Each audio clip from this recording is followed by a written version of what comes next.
Imagine a library, not the libraries you know, bright, welcoming, orderly.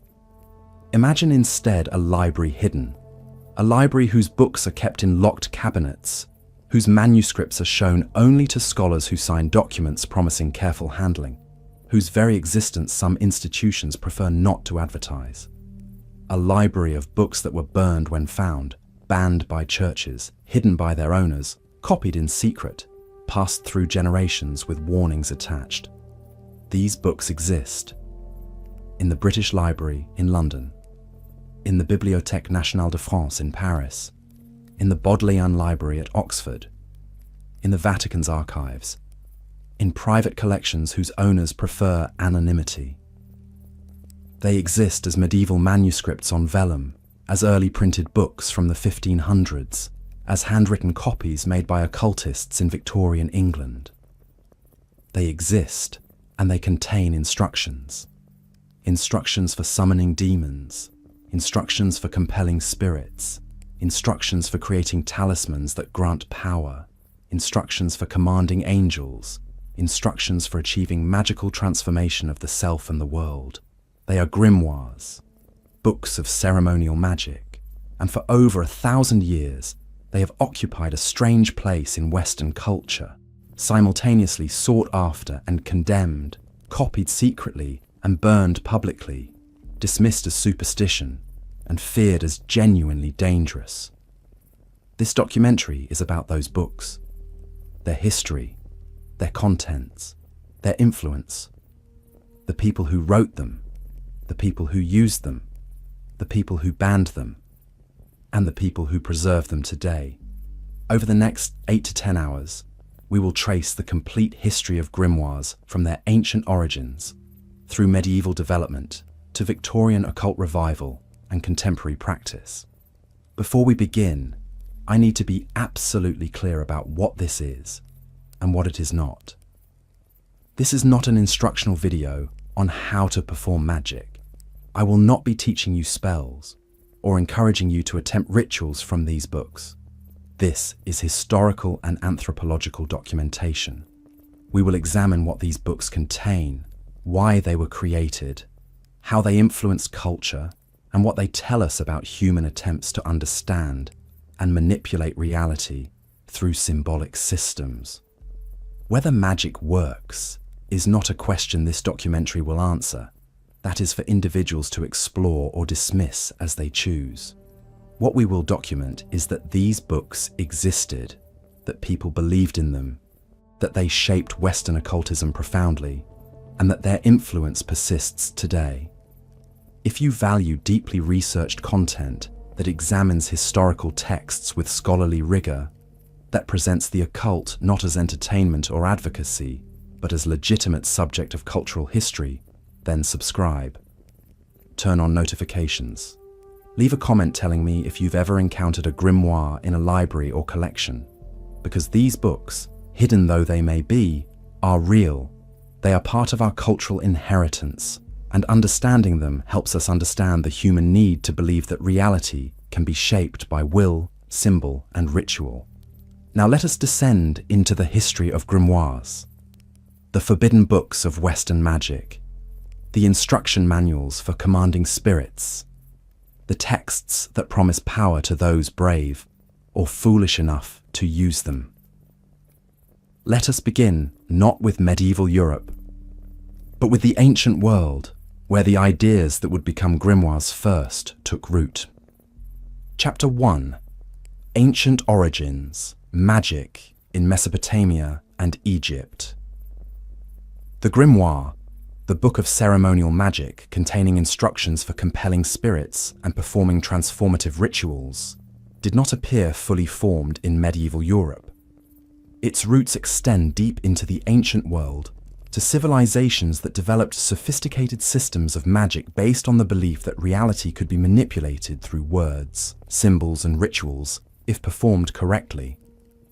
In ancient Mesopotamia, the land between the Tigris and Euphrates rivers in what is now Iraq, magic was not separate from religion or medicine.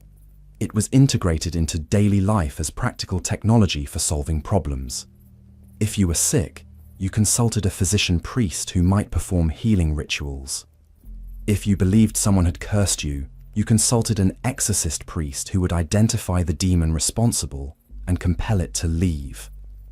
If you needed protection, you acquired an amulet inscribed with cuneiform spells. These practices were systematic. They were not folk magic passed orally, but written traditions recorded on clay tablets and preserved in temple libraries.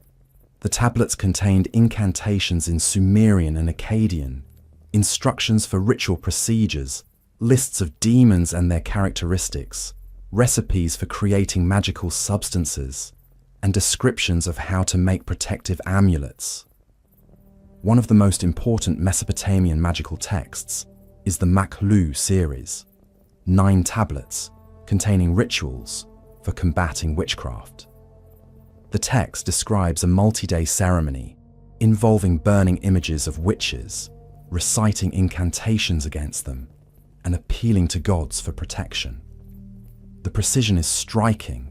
The text specifies exactly which gods to invoke, which materials to burn, which words to speak at which moments.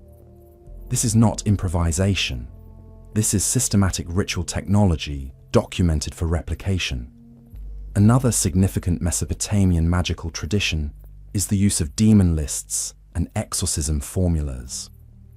Tablets from the library of Ashurbanipal at Nineveh, dating to the 7th century before the Common Era, contain extensive lists of demons, their names, their appearances, and the incantations that control them. Pazuzu, for example, a demon with a dog-like face, wings, and a scorpion tail, was invoked for protection against Lamashtu, a female demon who attacked pregnant women and infants. Amulets bearing Pazuzu's image were worn as magical protection. The demon who attacks demons, protection through controlled invocation of dangerous spirits. This idea that spirits can be identified, named, and compelled through correct ritual and speech is foundational to grimoire tradition.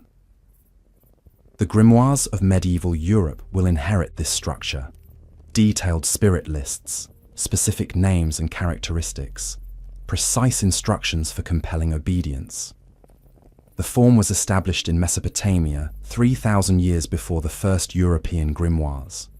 Ancient Egypt likewise developed sophisticated magical traditions that influenced later grimoire practice. Egyptian magic centered on Heka, the cosmic force that allowed creation and maintained order. Heka was not supernatural, it was natural, part of the structure of reality, available to gods and humans alike if properly accessed. Egyptian magical texts appear in multiple forms. The pyramid texts, inscribed inside Old Kingdom pyramids around 2,300 years before the Common Era, contain spells for protecting the deceased pharaoh and ensuring his transformation into a god. The coffin texts, painted inside Middle Kingdom coffins around 2,000 years before the Common Era, democratized these spells, making them available to wealthy, non-royal individuals. The Book of the Dead, papyrus scrolls placed in New Kingdom tombs from 1550 to 50 years before the Common Era, is the most famous collection, containing spells for navigating the afterlife, protecting the soul, and ensuring favorable judgment. But Egypt also produced magical papyri intended for use by the living. The most important collection is the Greek magical papyri, texts in Greek from Greco-Roman Egypt, dated between the 2nd century before Common Era and 5th century Common Era. These texts contain spells for love, curse, healing, divination, and spirit invocation. They blend Egyptian, Greek, Jewish, and early Christian magical traditions. They invoke Egyptian gods like Anubis and Isis, alongside Greek gods like Hermes, and Jewish names for god like Adonai and Sabaoth. The Greek magical papyri are proto-grimoires. They contain detailed instructions for magical operations, how to create phylacteries, protective amulets, how to invoke supernatural beings, how to perform divinations, how to compel love, how to send curses. They specify materials required, words to speak, gestures to make, times and conditions for performance. This is systematic magic. This is magic as technology. If you follow the instructions precisely, the results should follow necessarily. One papyrus, known as PGM4, contains over 3,000 lines of magical spells and formulas. It includes a ritual for achieving systasis, a direct encounter with a god or spirit. The ritual is complex, requiring 8 days of purification, specific offerings, elaborate invocations mixing multiple languages, and visualization of the deity appearing. This is ceremonial magic. This is the structure that medieval grimoires will adopt and elaborate. When the Roman Empire converted to Christianity in the 4th century, these magical traditions did not disappear. They went underground. They were preserved by private practitioners, copied secretly, and gradually adapted to Christian cosmology. The pagan gods became demons. The Egyptian and Greek invocations were supplemented with Christian prayers. The protective magic that had invoked Isis or Hermes now invoked the Virgin Mary or Saint Michael. The form persisted even as the names changed. This transformation, pagan magic Christianized, is crucial to grimoire development. The medieval grimoires will present themselves as Christian texts, using biblical authority and Christian angels while retaining the structural logic of ancient pagan magic. Lists of spirits, their names and characteristics, methods of compelling them, rituals requiring precise execution. The ancient world provided the template. Medieval Europe would fill it with new content while maintaining the form. Chapter 2. Medieval grimoires emerge. Between the 9th and 15th centuries, in the monasteries and courts of medieval Europe, a distinctive genre of magical literature emerged. These were the grimoires, books that claimed to contain secret knowledge about spirits, methods for compelling them, and rituals for achieving power, knowledge, or transformation. They circulated in manuscript, hand-copied by scribes, passed through networks of scholars and practitioners, condemned by church authorities, yet preserved despite condemnation. The word grimoire itself likely derives from Old French grammaire, meaning grammar or book. A grimoire was simply a book, but a book of particular kind, a book of instructions, a book containing systematic knowledge, a book that promised power to those who could read and follow its directions. Medieval grimoires share common characteristics. They claim ancient or biblical authority. They present themselves as translations of older texts, often attributed to King Solomon, Moses, or other biblical figures whose names lent authority. They contain lists of spirits organized hierarchically. They provide spirit names, seals, symbols for summoning, descriptions of appearance and powers, and instructions for compelling obedience. They describe elaborate rituals requiring specific materials, timing, and procedures. They insist on purity. The magician must purify themselves through fasting, prayer, and abstinence before attempting rituals. And they warn about dangers. Spirits are powerful and potentially malevolent if not properly controlled.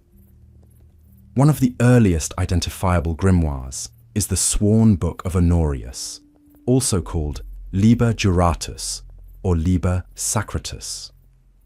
Manuscripts exist from the 13th century, though the text claims much earlier origin.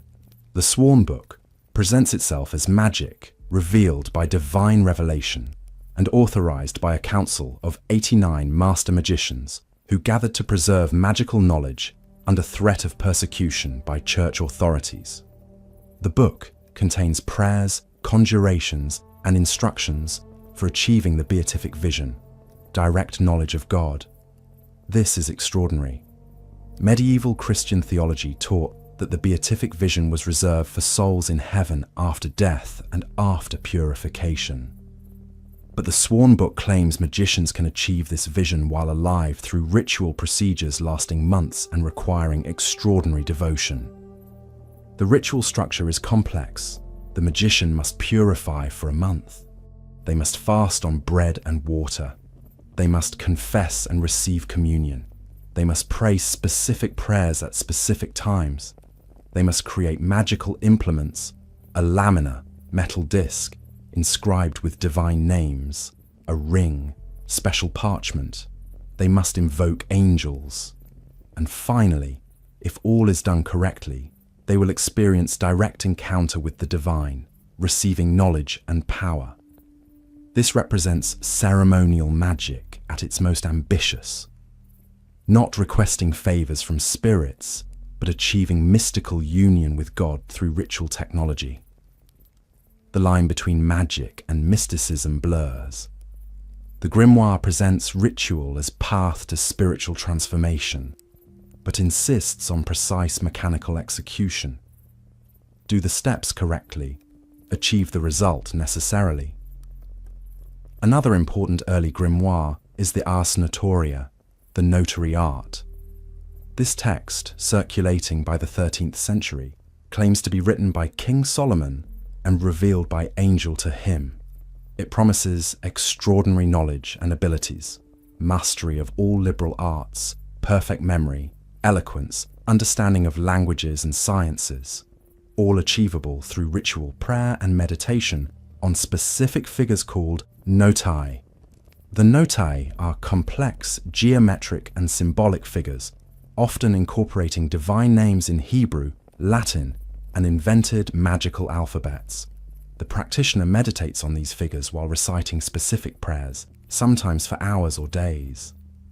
The knowledge is not learned through study, but infused through ritual, a kind of magical download directly into the mind. The Ars Notoria was popular among medieval scholars and students precisely because it promised knowledge without labor. Why spend years studying when a month of ritual could infuse perfect understanding? Of course, church authorities condemned it. In 1320, Pope John XXII explicitly banned the Ars Notoria in his bull condemning magical practices. But condemnation did not prevent circulation. Manuscripts continued to be copied and consulted. The most influential medieval grimoires, however, are the various keys of Solomon, texts attributed to the biblical King Solomon, who in Jewish and Christian tradition possessed extraordinary wisdom and power over spirits. The Bible mentions Solomon controlling demons to build the temple. Medieval legends elaborated this into detailed grimoire tradition. Multiple Solomonic grimoires exist. The most important are the Key of Solomon proper, Clavicula Salomonis, which focuses on creating magical implements and performing protective magic, and what would later be called the Lesser Key of Solomon, Lamagitun, which focuses on spirit conjuration. We will examine these in detail in later chapters, but their emergence in medieval period establishes the Solomonic tradition as central to grimoire development. These medieval grimoires circulated in restricted networks. They were expensive. Manuscripts cost significant money to produce. They required literacy in Latin and often Hebrew. They demanded resources. The rituals called for rare materials, dedicated space, time for prolonged operations. This was not peasant folk magic. This was elite magic, practiced or at least studied by educated clergy, scholars, and wealthy lay people. And herein lies a paradox. The people creating, copying, and using grimoires were often the same people educated in Christian theology and bound by Christian moral teaching. How did they reconcile magic, especially magic involving spirit conjuration, with Christianity? The answer lies in the grimoire's own rhetoric. They present magic as Christian. They claim biblical authority.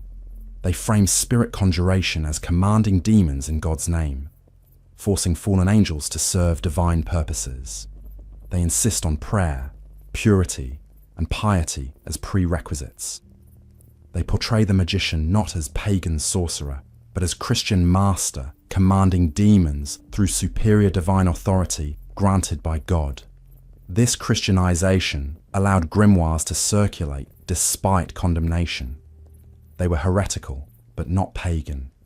They were forbidden, but framed in orthodox language. Church authorities might burn them when found, but they could not entirely suppress them, because they were written in Christian terms by Christians, for Christians who believed they were working within, albeit at the dangerous edges of Christian cosmology. By 1400, grimoire tradition was established. The forms were set, the claims were standardized, the spirit lists were compiled, the rituals were documented. What would follow in the next centuries was elaboration, proliferation, and eventually, with the printing press, democratization. The secret manuscripts of medieval elites would become printed books available to anyone who could read and afford purchase. And with that democratization came both wider influence and greater danger. Chapter 3. The Grand Grimoire, the Red Dragon. Of all the grimoires that circulated in early modern Europe, none has a more sinister reputation than the Grand Grimoire, also known as the Red Dragon. This text, which emerged in its current form in the 18th century but claims much earlier origins, presents itself as the most dangerous grimoire, the book that teaches not merely how to summon demons, but how to make a pact with Lucifer himself in exchange for wealth and power. The Grand Grimoire claims to have been written in 1522 by someone called Honorius of Thebes, not the same Honorius associated with the Sworn Book, but a different figure, possibly entirely fictitious. Some versions claim it was discovered in the Tomb of Solomon, written in Hebrew or Chaldean, translated through the centuries. These origin claims are standard grimoire rhetoric: assert ancient authority, claim biblical connection, suggest forbidden knowledge preserved despite attempts at suppression. What makes the Grand Grimoire distinctive is its explicit focus on demonic pact. Most grimoires teach conjuration, summoning spirits, and compelling them to tasks through divine authority. The magician remains in control, commanding demons in God's name. But the Grand Grimoire teaches something more dangerous: voluntary pact. The magician negotiates an agreement with Lucifer or his representatives, offering something in exchange for power or wealth. This crosses a line. This is not commanding demons. This is allying with them. The book begins with instructions for creating a blasting rod, a wand made from hazel wood, cut at specific time, consecrated through ritual. This rod gives the magician power to command spirits. Then it provides detailed instructions for the central operation: summoning Lucifer or his prime minister, Lucifuge Rofakal. The ritual requires careful preparation. The magician must purify for 3 days. They must fast. They must create a magic circle for protection. They must prepare offerings, black hen, specific incense, virgin parchment inscribed with spirit seals. The operation must be performed at night, on Monday or Friday. Everything must be precise. When the circle is drawn and preparations complete, the magician recites elaborate conjurations calling Lucifuge Rofakal to appear. The spirit is compelled to manifest by invocation of higher powers, God, angels, divine names. Even in making a pact with demons, the magician uses divine authority. If the operation succeeds, if Lucifuge Rofakal appears, the spirit will demand a pact.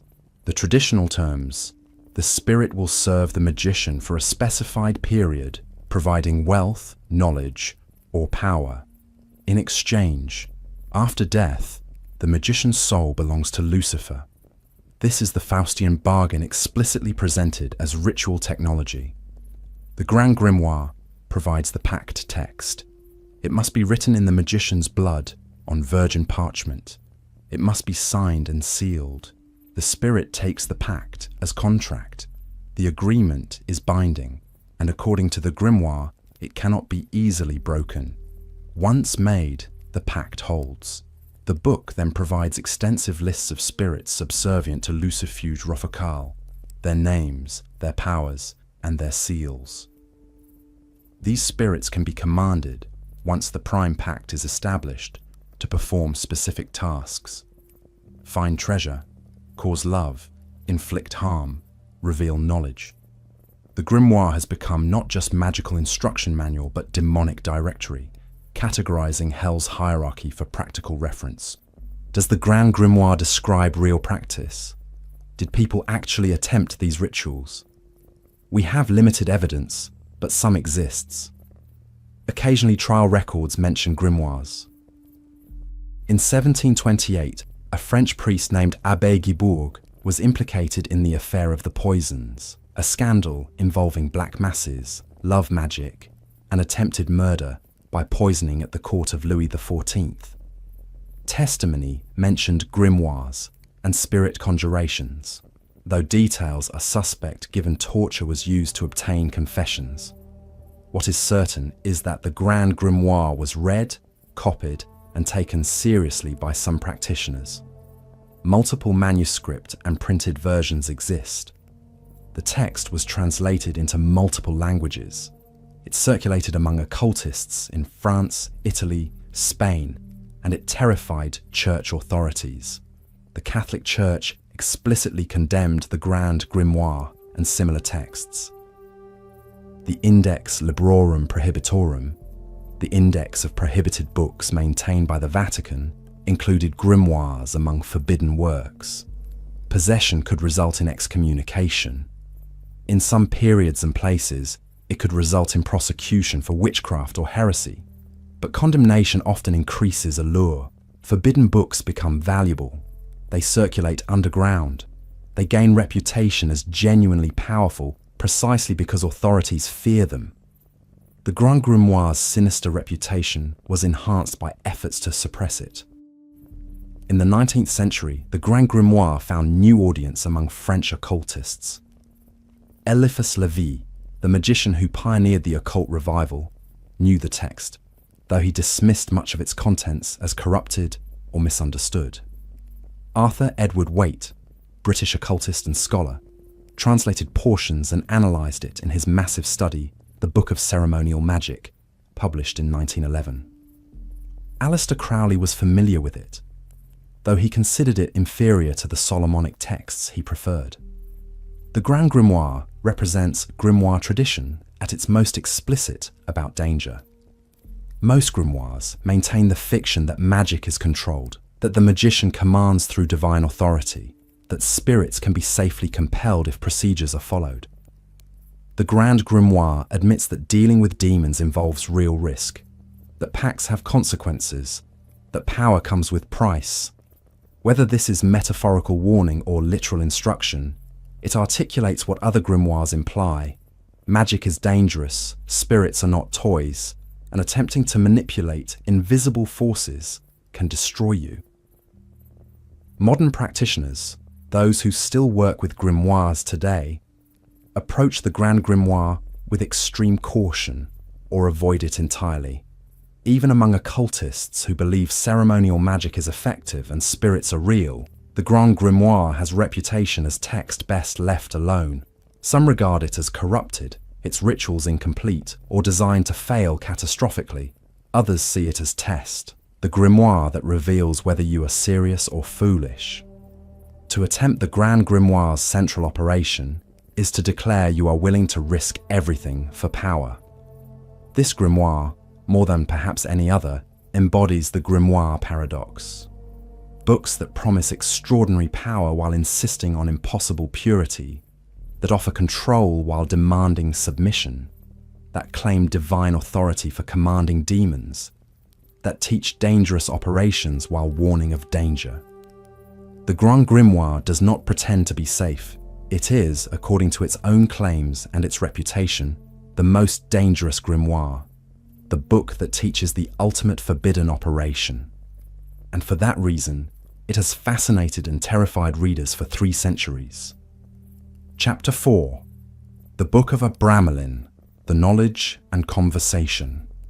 In the late 15th century, likely around 1458, though the dating is uncertain, a German Jew named Abraham von Worms wrote an extraordinary grimoire, unlike any other.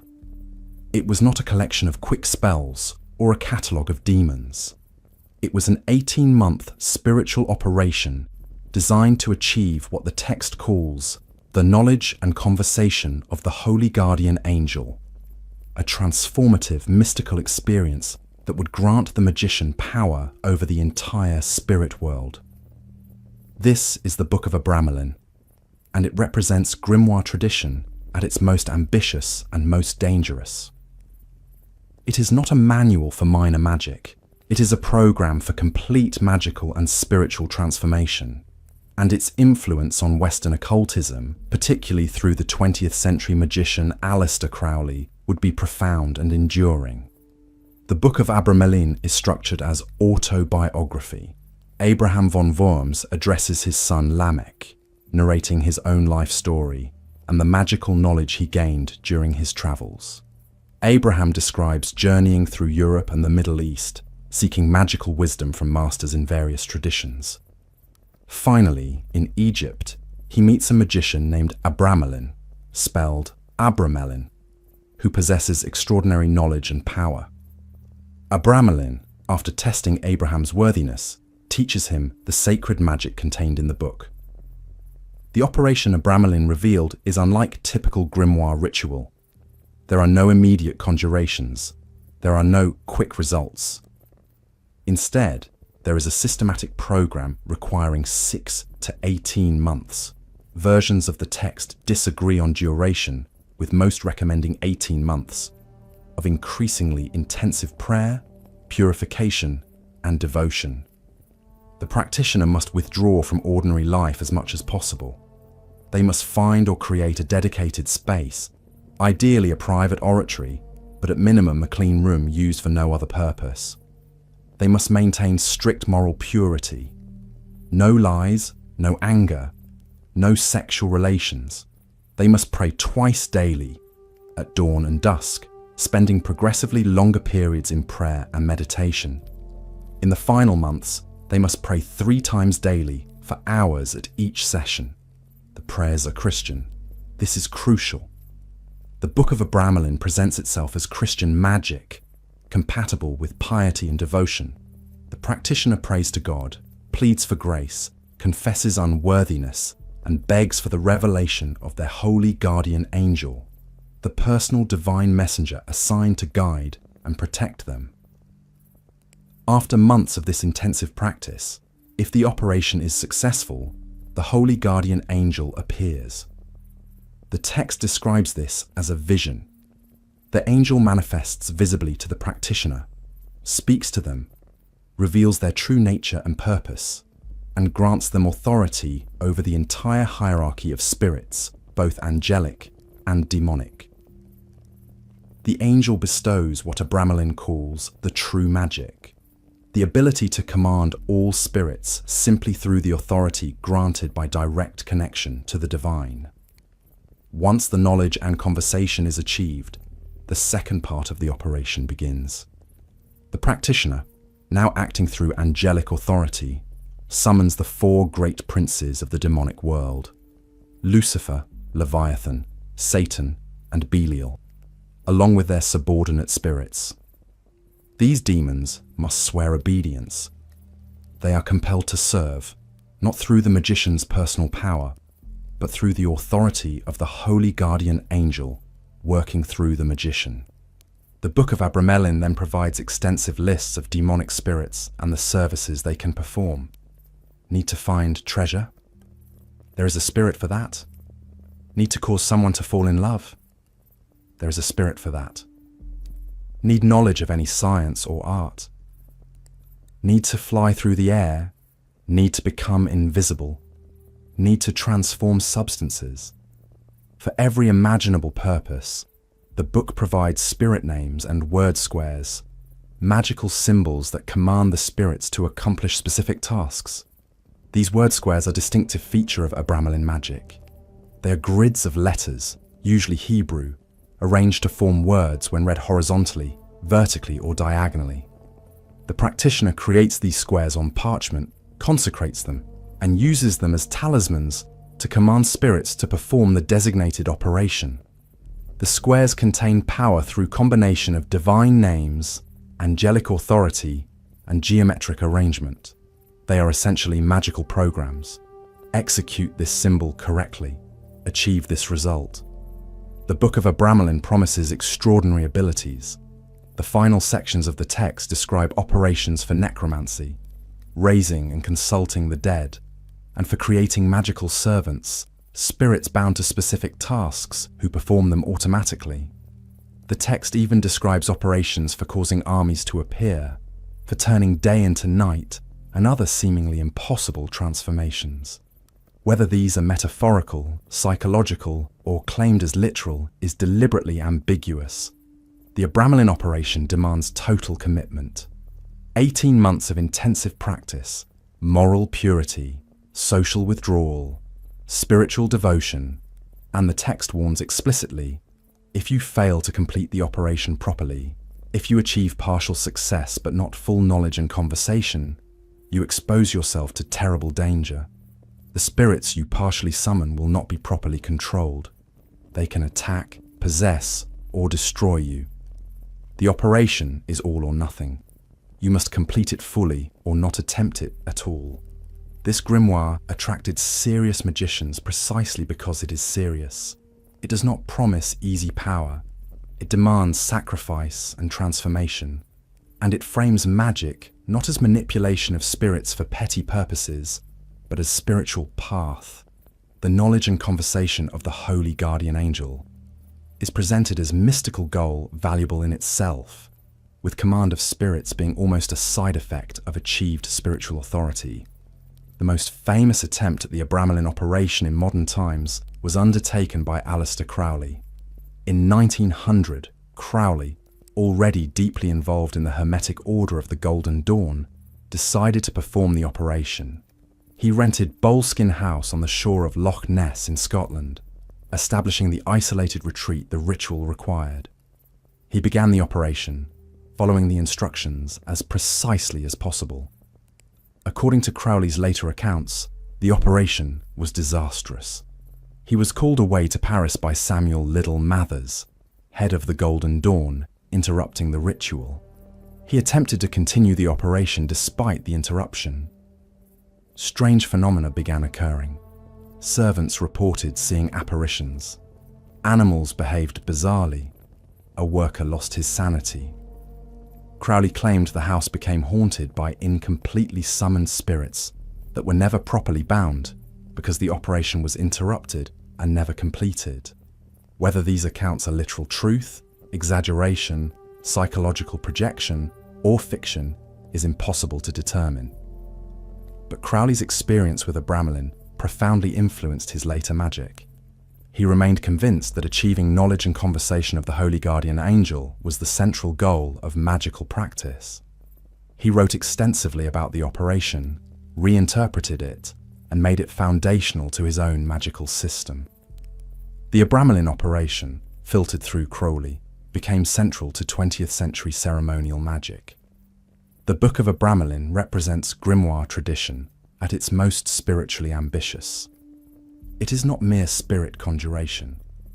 It is presented as path to direct divine contact, to mystical transformation, to authority over the spirit world granted by achievement of higher consciousness. Whether approached as literal instructions or as symbolic program for psychological transformation, the Abramelin operation demands everything from the practitioner, and that demand, that requirement of total commitment, makes it attractive to serious magicians while terrifying casual dabblers. The book warns, do not attempt this lightly. Do not start unless you intend to finish. Do not fail once begun. And if you succeed, you will be transformed. You will have achieved what the text calls the true magic. Not tricks and illusions, but fundamental alteration of self and relationship to the invisible world. This is the Book of Abramelin, the grimoire that promises everything and demands everything in return. Chapter 5. The Lesser Key of Solomon, the 72 Demons.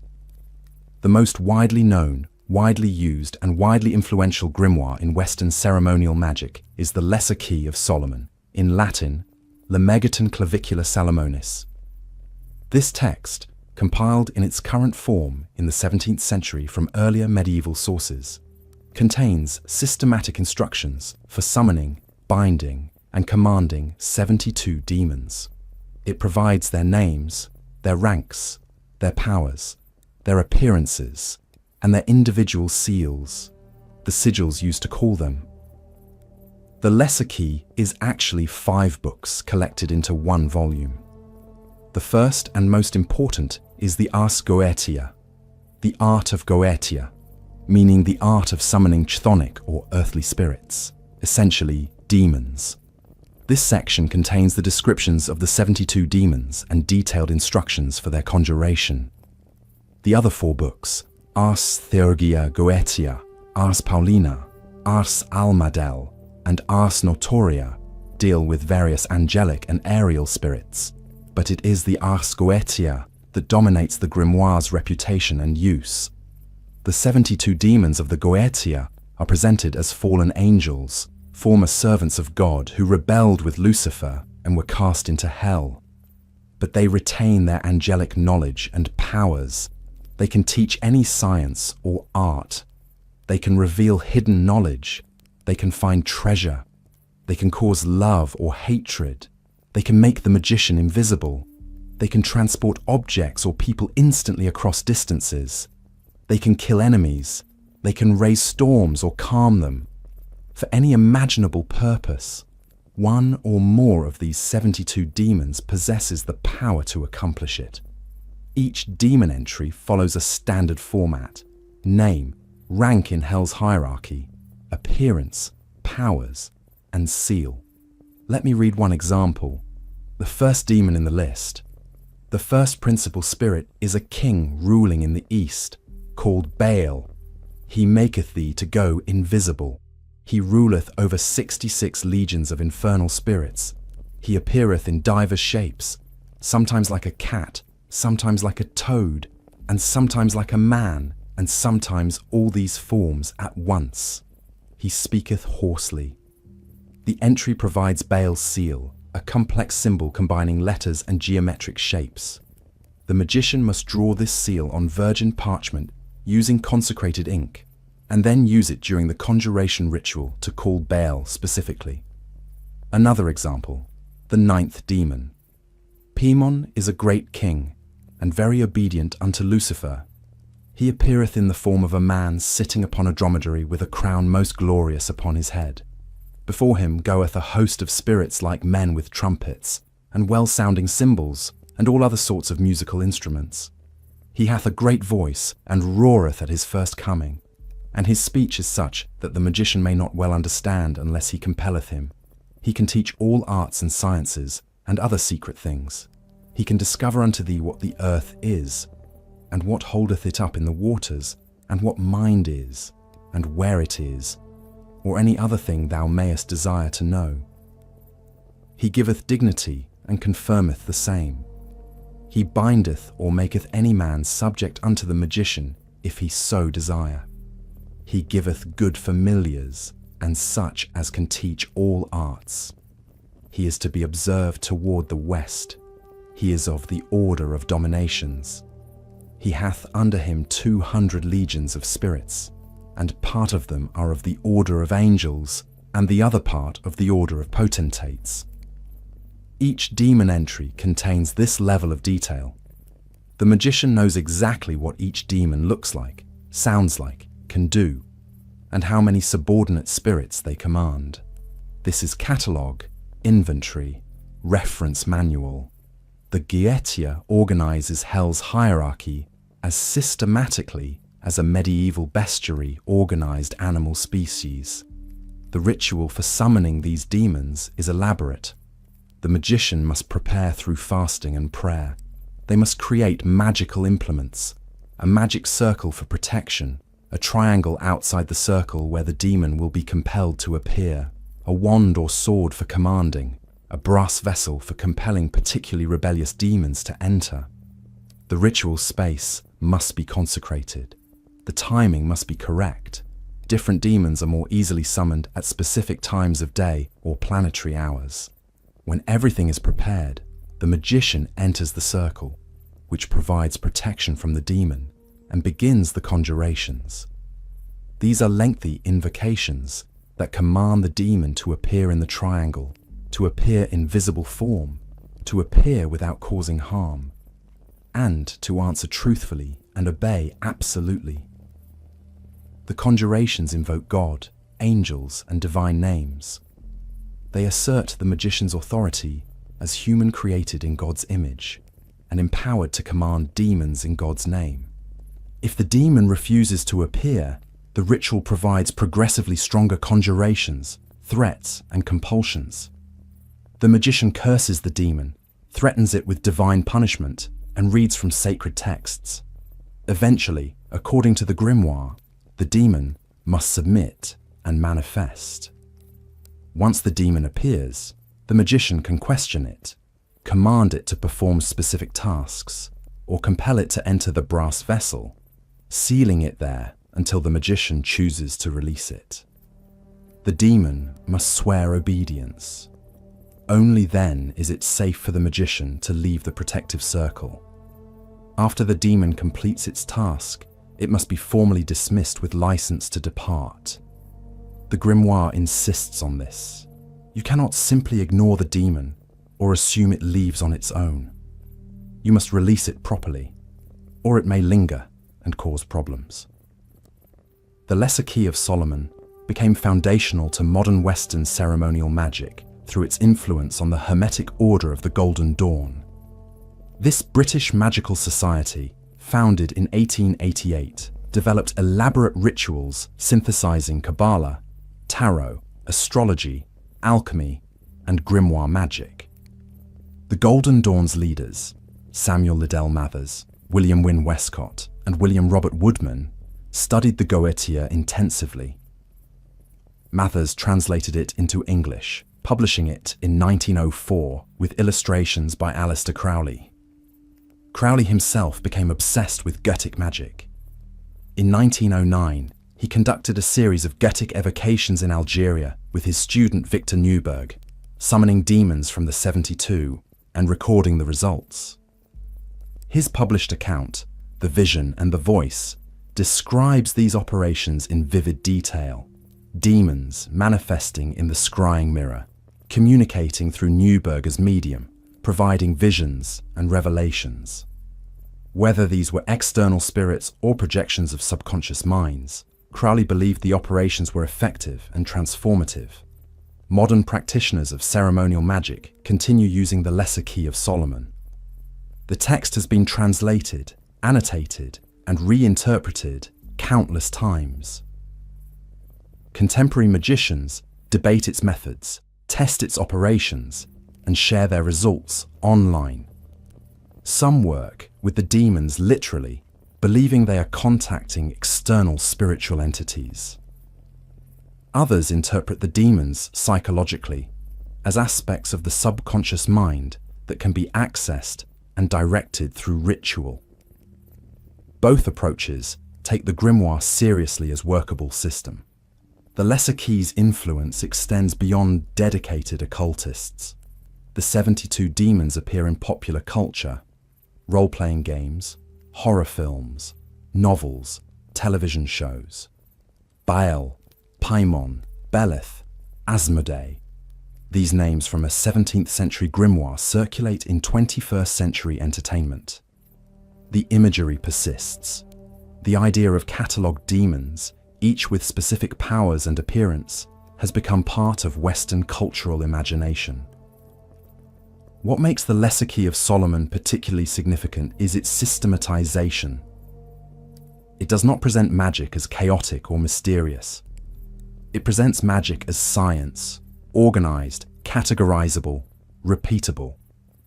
If you follow the procedures correctly, using the right seal, saying the right conjurations, maintaining the right mental and spiritual state, you will get consistent results. The demon associated with finding treasure will find treasure. The demon associated with teaching languages will teach languages. This is magic as technology. Of course, the grimoire also contains warnings. Demons are dangerous. They will harm you if given opportunity. They will try to deceive you. They will test your authority. You must maintain absolute control. You must never leave the protective circle until the demon is dismissed. You must never trust a demon's voluntary obedience. Always compel through divine authority. The magician who becomes casual, who assumes demons are friendly, who lets down their guard, will be destroyed. The Lesser Key of Solomon is the grimoire that most clearly articulates the grimoire worldview. The universe contains invisible beings with power and knowledge humans lack. These beings can be contacted and controlled through proper ritual techniques. And this control is possible because humans possess divine authority over demons despite demons' superior strength. It is magic as hierarchy enforcement. God above angels, above humans, above demons, and the magician invoking higher authority to command lower spirits. Whether this worldview reflects metaphysical reality or psychological structure or cultural mythology, it has proven extraordinarily persistent.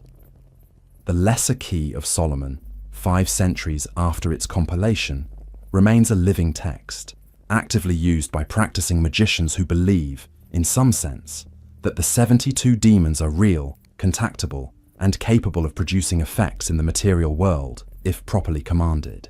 This is the power of grimoires. They provide systems that people can use, test, and experience. They promise results.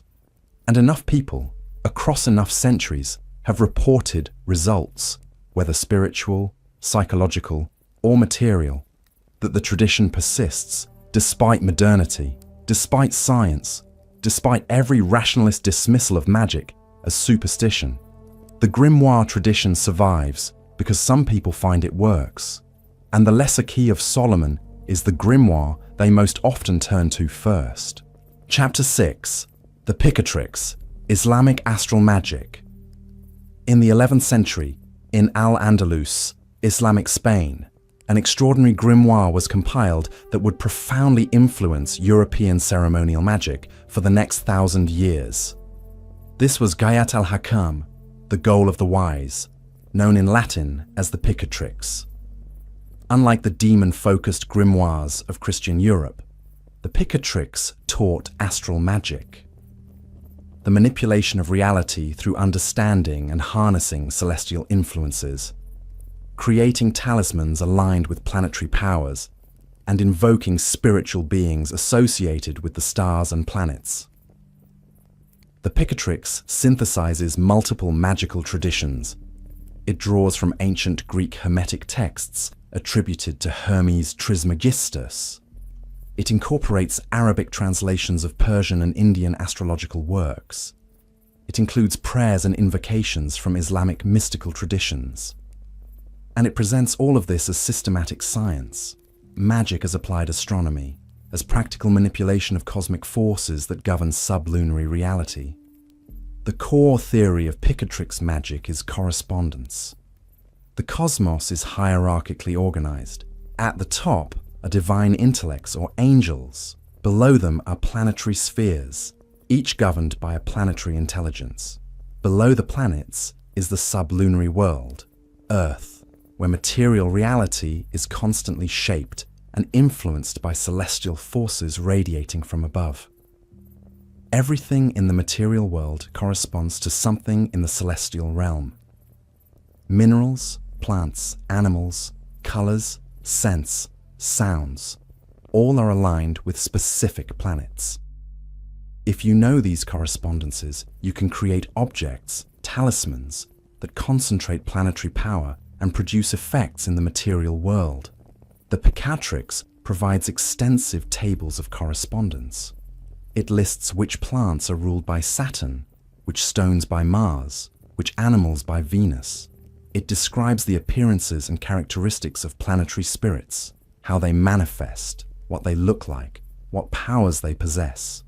It provides prayers and invocations for calling these spirits, not to command them as demons are commanded, but to petition them as superior beings whose favor is sought. The creation of magical talismans is central to Picatrix practice.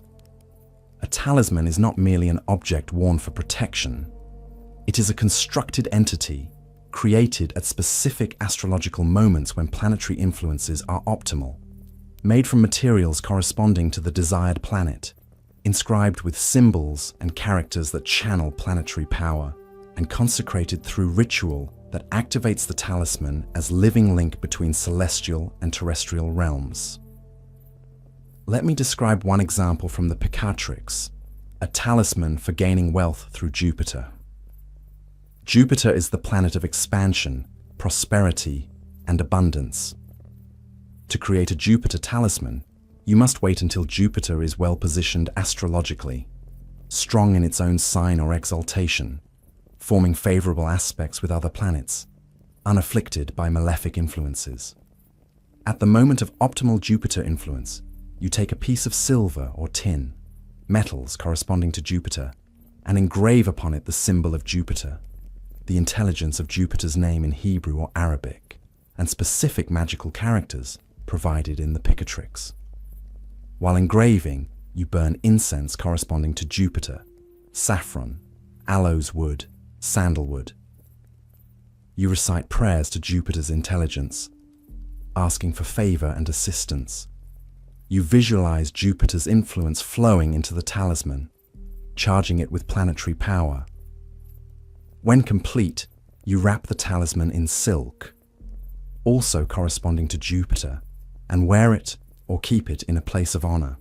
According to the Picatrix, this talisman will attract wealth, create opportunities, and bring prosperity to its owner through the concentrated influence of Jupiter working continuously.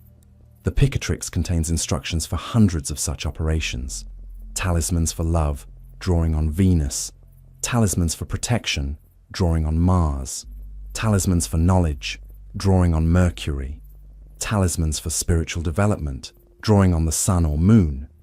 Each operation requires astrological timing, appropriate materials, correct inscriptions, and proper ritual consecration.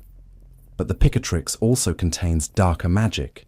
It provides instructions for creating talismans that harm, binding enemies, causing illness, destroying relationships. It describes suffumigations, magical fumigations using substances that produce visions or altered states. It includes recipes for incenses that cause prophetic dreams or hallucinations. And it provides instructions for what it calls drawing down the spirits of the planets. Rituals where the magician invokes planetary spirits so intensely that they temporarily possess the magician or manifest visibly. One particularly striking section describes creating a magical city. The text claims that if a magician with sufficient knowledge constructs a city according to astrological principles, founding it at the correct moment, orienting its gates and streets to celestial alignments, installing talismans in key locations, the city itself becomes a magical engine, its very structure channeling cosmic forces to benefit its inhabitants. The Picatrix suggests that many ancient cities were constructed this way, their founders being magicians who understood astral architecture. The Picatrix was translated from Arabic to Latin in 1256 under the patronage of Alfonso X of Castile, a Spanish king fascinated by science, astronomy, and magic. This Latin translation circulated in manuscript among European scholars and magicians for the next several centuries. It was known, studied, and feared. The Catholic Inquisition condemned it. Possessing it was dangerous, but its influence was profound. Renaissance magicians and philosophers encountered the Picatrix and were transformed by it. Marsilio Ficino, the Italian philosopher and translator who revived Platonism in 15th century Florence, studied the Picatrix and incorporated its astrological magic into his own work. His book, De Vita Libri Tres, 3 Books on Life, published in 1489, teaches methods for attracting planetary influences through music, incense, diet, and contemplation. This is Picatrix magic Christianized and made respectable for Renaissance courts. Heinrich Cornelius Agrippa, the German magician and philosopher whose 3 books of occult philosophy became the most comprehensive magical encyclopedia of the Renaissance, relied heavily on the Picatrix. His extensive tables of correspondence, his descriptions of planetary spirits, his instructions for creating talismans, all derive from or parallel Picatrix teachings. Through Agrippa, Picatrix magic entered the mainstream of Western esoteric tradition. The Hermetic Order of the Golden Dawn in the late 19th century rediscovered the Picatrix and incorporated its teachings into their magical system. The Golden Dawn's elaborate rituals for invoking planetary forces, their use of correspondences in creating magical implements, their emphasis on astrological timing, all reflect Picatrix influence filtered through centuries of magical development. What makes the Picatrix particularly important is its presentation of magic as natural philosophy. It does not focus on commanding demons through divine authority. It focuses on understanding natural laws, specifically the laws governing how celestial bodies influence terrestrial reality, and using that understanding to achieve practical results. This is magic as applied science. The magician is not supplicant begging favors from unpredictable spirits. The magician is technician manipulating known forces through understood mechanisms. This naturalizing of magic made it more acceptable to educated elites who might be uncomfortable with demon conjuration, but were comfortable with astrology and natural philosophy. If magic is just advanced astronomy combined with knowledge of material correspondences, then it becomes respectable, or at least defensible. Many Renaissance scholars practice Picatrix-style astral magic, while condemning Gothic demons summoning as dangerous trafficking with evil spirits. Of course, church authorities often failed to see the distinction. Magic was magic. The Inquisition prosecuted astral magicians as readily as demon summoners. But the theoretical distinction mattered to practitioners. They could argue they were not dealing with demons or fallen angels, merely with natural celestial intelligences that were part of God's created order, no different from studying how plants grow or how metals form. The Picatrix also preserved ancient magical traditions that might otherwise have been lost.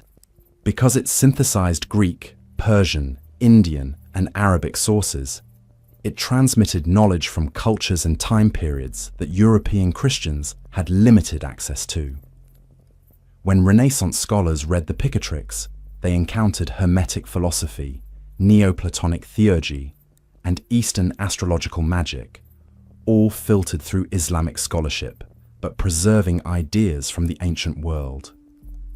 In the 20th century, the Picatrix experienced revival. Academic scholars began studying it as important historical text. Translations appeared in modern languages, and contemporary magicians began experimenting with its operations. Some found the astral magic more congenial than demon conjuration. Working with planets felt safer, more natural, less morally problematic. Others appreciated the Picatrix's emphasis on precise timing and material correspondences, seeing it as a disciplined approach to magic that required astronomical knowledge and careful planning. The Picatrix represents an alternative grimoire tradition, magic through celestial influence rather than spirit command, magic as natural science rather than theological negotiation with demons. It promises that reality can be shaped by aligning oneself with cosmic forces, that talismans constructed according to celestial principles will function as reliable magical technology, and that the wise magician who understands astral influences can prosper, protect themselves, and achieve their will, not through commanding spirits, but through harmonizing with the universe's inherent structure. Whether this works, whether talismans actually concentrate and transmit planetary influences, is question every practitioner must answer through their own experimentation. But the Picatrix's influence on Western magic is undeniable. The grimoire that came from Islamic Spain, carrying the wisdom of multiple ancient traditions, became foundational text that shaped how European magicians understood magic for a millennium. It taught that the stars govern earthly life, that correspondences link heaven and earth, and that knowledge of these links grants power. This is the Picatrix, the grimoire of astral magic, the book that made magic respectable by framing it as science. Chapter 7. The 6th and 7th Books of Moses. In the early 18th century, a grimoire appeared in Germany that claimed to contain the secret magical knowledge of Moses, knowledge beyond the 5 books of the Torah attributed to him in Jewish and Christian tradition. This was the 6th and 7th Books of Moses, a text that would become enormously popular among German immigrants to America, influence hoodoo and American folk magic, and remain in print and use into the 21st century. The premise is audacious. The 5 books of Moses, Genesis, Exodus, Leviticus, Numbers, Deuteronomy, are public scripture, available to anyone. But according to this grimoire, Moses possessed additional books containing the actual magic he used to perform the miracles described in the Bible. The 10 plagues against Egypt, the parting of the Red Sea, the revelation on Mount Sinai. These were not divine interventions performed for Moses. They were magical operations performed by Moses using secret knowledge preserved in the hidden 6th and 7th books. The grimoire presents itself as translation of ancient Hebrew manuscripts, though no such manuscripts have ever been authenticated. The text is heavily Christian despite claiming Mosaic origin. It includes prayers to Jesus, references to Christian saints, and invocations of the Trinity. This Christianization made the book acceptable to Christian users who might be uncomfortable with purely Jewish magic, while the attribution to Moses granted biblical authority. The 6th and 7th books of Moses is really a compilation. It contains material from multiple sources: medieval Jewish mysticism, Kabbalah, Christian angel magic, late grimoire traditions, folk magic practices. The text provides lists of angels and their names and sigils, methods for invoking angels for protection, healing, or favor, elaborate magical seals, complex symbolic designs incorporating divine names, angelic names, and geometric patterns that function as talismans. Psalms used as spells, specific biblical psalms assigned to specific purposes, with instructions on how to recite them for magical effects. Prayers for virtually every purpose imaginable: finding lost objects, protection from enemies, success in business, winning court cases, healing illnesses, ensuring safe childbirth, controlling weather, even raising the dead. One distinctive feature is the text's emphasis on divine names. Jewish mysticism teaches that names of God possess immense power. The 6th and 7th books provides extensive lists of divine names in Hebrew, often corrupted or mangled Hebrew, suggesting Christian compilers working from imperfect sources, and instructs the user to write these names on parchment, pronounce them in specific ways, or meditate on them to achieve magical results. The magical seals are perhaps the most visually striking element. These are intricate circular designs, often incorporating Hebrew letters, divine names, planetary symbols, and angelic sigils arranged in complex geometric patterns. Each seal is assigned to specific purpose. The seal of Moses against all dangers, supposedly, provides comprehensive protection. The seal to compel love draws on Venus and angelic forces associated with love. The seal for finding hidden treasures invokes angels who know the location of buried wealth. To use these seals, the practitioner must copy them precisely. Any error supposedly negates the power. The seal is drawn on virgin parchment or paper using ink consecrated through prayer. The practitioner then carries the seal, buries it in a significant location, burns it while praying, or uses it in other ways specified in the grimoire. The seal functions as compressed magical operation. The symbol contains the entire ritual, and activating it through proper use releases its power. The 6th and 7th books of Moses became particularly important in American folk magic. German immigrants brought the book to Pennsylvania in the 18th and 19th centuries. It circulated among the Pennsylvania Dutch, German-speaking communities in rural Pennsylvania, where it became foundational text for folk magic practitioners known as powwow or braucherei practitioners.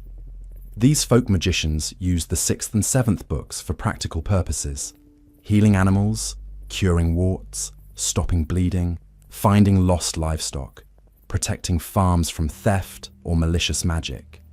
The grimoire's operations were adapted to rural agricultural life. Its biblical authority made it respectable. This was not pagan witchcraft, but Christian magic rooted in Scripture. Many powwow practitioners considered themselves devout Christians who happened to possess special knowledge granted by God through Moses. The grimoire also influenced hoodoo, the African-American folk magic tradition that developed in the American South. Enslaved Africans and their descendants encountered the 6th and 7th books through contact with European magical traditions. They incorporated its psalms, seals, and angel invocations into hoodoo practice, blending them with African spiritual traditions, Native American plant knowledge, and Christian prayer. In hoodoo, the 6th and 7th books became one tool among many, used alongside roots, herbs, candles, and other materials for achieving practical magical results. The book was also feared. Some communities believed merely owning it brought bad luck or demonic attention. Stories circulated of people who purchased the book and immediately experienced misfortunes, illness, accidents, financial loss, that ceased only when they burned the book or buried it. Other stories told of practitioners who used the book successfully, but at terrible cost. Their magic worked, but they died young, suffered, or were tormented by spirits they could not control. These cautionary tales reflect ambivalence about magic in Christian culture. The Bible is sacred, Moses is prophet, but magic is forbidden. How can a book attributed to Moses containing magic be reconciled with biblical prohibition of sorcery?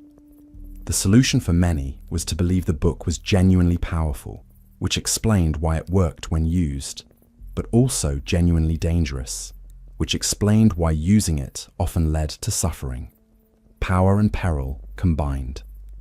In the 20th century, occultists rediscovered the 6th and 7th books of Moses. The book was reprinted numerous times, translated into English, and made widely available. Contemporary practitioners, some working within hoodoo tradition, others exploring folk magic generally, still others approaching it as historical curiosity, continue using its operations. Online forums and magical communities share results, techniques, and interpretations. What makes the 6th and 7th books of Moses significant is its democratization of magic. Unlike grimoires requiring elaborate rituals, expensive materials, and extended operations, this book offers quick, simple procedures. Write a seal, recite a psalm, carry the paper. This is magic accessible to poor people, rural people, people without education or resources. It does not require Latin literacy or theological training. It requires only faith, paper, ink, and willingness to try. The grimoire also demonstrates magic's adaptability. The same text that circulated among 18th century German Protestants was adapted by 19th century American farmers, incorporated into African American folk religion, and now used by 21st century practitioners who find its operations through internet searches. The context changes, but the book persists, always finding new users who believe, for whatever reasons, that its magic works. Modern scholarly analysis of the 6th and 7th books of Moses reveals it as compilation of earlier grimoire material mixed with Jewish mystical texts and Christian prayers. Its attribution to Moses is fiction. Its Hebrew is often incorrect. Its claim to ancient origin is false. But none of this matters to practitioners who report successful results. If the seal for protection actually protects, if the psalm for healing actually heals, if the prayer for prosperity actually brings money, then scholarly questions about authenticity become irrelevant. The grimoire is judged not by its historical accuracy, but by its pragmatic effectiveness. This raises a fundamental question about grimoires generally. Does it matter whether they are authentic? If a grimoire claims to be written by Solomon, but was actually compiled in medieval Europe, does that invalidate its operations? If a grimoire's theory of magic is scientifically incoherent, does that prevent it from producing results? Practitioners often answer no. What matters is not where the grimoire came from, but whether it works. And by that standard, the 6th and 7th books of Moses, still in use after 3 centuries, still generating testimonials of success, still being reprinted and purchased, qualifies as functional grimoire regardless of its dubious origins. The 6th and 7th books of Moses represents grimoire tradition at its most populist and practical. It is not concerned with mystical transformation or philosophical sophistication. It is concerned with solving problems. Protect me, heal me, bring me money, help me win my court case. This is magic as tool, as practical technology applied to life's difficulties. And for hundreds of thousands of people over 3 centuries, this grimoire has been the tool they reached for when they needed help. That prayer alone, or doctors, or lawyers, or luck, could not provide. Chapter 8. The Greater Key of Solomon. While the Lesser Key of Solomon focuses on summoning demons, its companion text, the Greater Key of Solomon, or Clavicula Salomonis, focuses on something different: the creation and consecration of magical implements, the performance of protective magic, and the achievement of various practical goals through ceremonial operations that do not primarily involve demon conjuration. This is the grimoire of magical preparation, the instruction manual for equipping the magician with tools and knowledge necessary for all other operations. The Greater Key exists in numerous manuscript versions, some dating to the 15th century, though it claims, like all Solomonic texts, to be much older. The text asserts it was written by King Solomon himself and hidden for centuries, preserved by wise masters who passed it secretly through generations. As with other grimoires, this attribution is fiction, but it granted the text authority and prestige.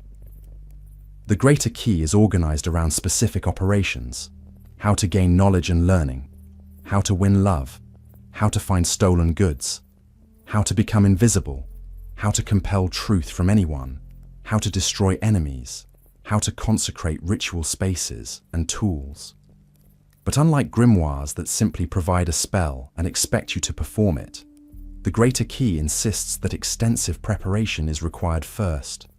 You cannot simply read a conjuration and expect results. You must be purified. You must have proper tools. You must know correct procedures for every aspect of ritual work. The book devotes enormous attention to the creation of magical implements.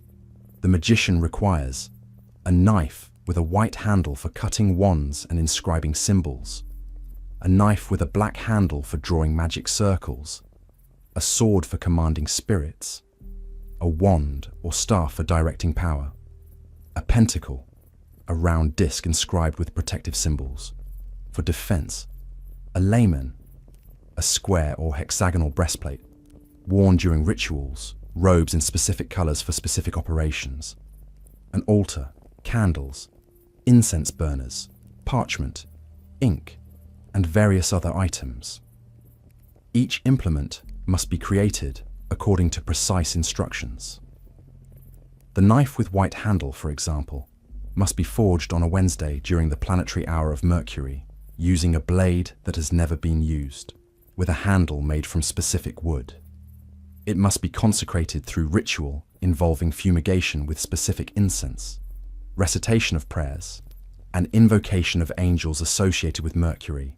Once consecrated, the knife becomes a magical tool, able to cut wands that will themselves possess power. The grimoire provides similar instructions for every implement. Nothing is generic. Everything is specific. The sword must be acquired in a particular way, never bought directly, but obtained through barter or exchange. It must be inscribed with divine names in Hebrew along the blade. It must be consecrated on a specific day at specific hour with specific prayers. The pentacle must be made from virgin parchment, drawn with consecrated ink, and inscribed with protective symbols, including divine names, angelic names, and geometric patterns. Only properly prepared implements will function in ritual. Shortcuts fail. This emphasis on tools and preparation reflects broader grimoire philosophy. Magic requires mastery. The casual dabbler who tries to summon a demon without proper tools, without purification, without understanding correct procedures, this person will fail, or worse, will succeed partially and be destroyed. The greater key insists that magical power comes from knowledge, discipline, and proper preparation. If you invest the months or years required to create your implements correctly, purify yourself thoroughly, and master the ritual procedures, then you will succeed. Magic works, but only for those who approach it with appropriate seriousness. The greater key also contains extensive instructions for purification. Before attempting any significant magical operation, the magician must purify for days or weeks through fasting, prayer, abstinence from sexual activity, avoidance of anger and conflict, ritual bathing, and wearing clean white garments. This purification is not merely symbolic. The grimoire teaches that impurity, moral, spiritual, or physical, prevents magical operations from succeeding. If you attempt a ritual while angry, lustful, or spiritually compromised, the ritual fails or backfires. The logic underlying this is hierarchical. Magic works through invoking higher powers, God, angels, divine names, to command lower powers or to accomplish effects in the material world. But higher powers will not respond to impure supplicants. If you approach divine forces while morally or spiritually defiled, they reject you. You must prove yourself worthy through purification before attempting to wield their authority. This transforms magic into spiritual discipline. The magician must cultivate virtue, self-control, and piety, not from moral concern, but as practical necessity for magical efficacy. The greater key provides operations for numerous purposes. One operation is for achieving invisibility. This does not mean literally becoming invisible, though the grimoire's language is ambiguous, but rather being unnoticed, ignored, able to move through spaces without attracting attention. The operation requires creating a specific talisman on virgin parchment during the planetary hour of Saturn, inscribing it with particular symbols and divine names, consecrating it through ritual, and carrying it while reciting a prayer. According to the grimoire, anyone carrying this talisman and reciting the prayer sincerely will be able to avoid detection by enemies, guards, or anyone else they wish to avoid. Another operation is for finding hidden treasures.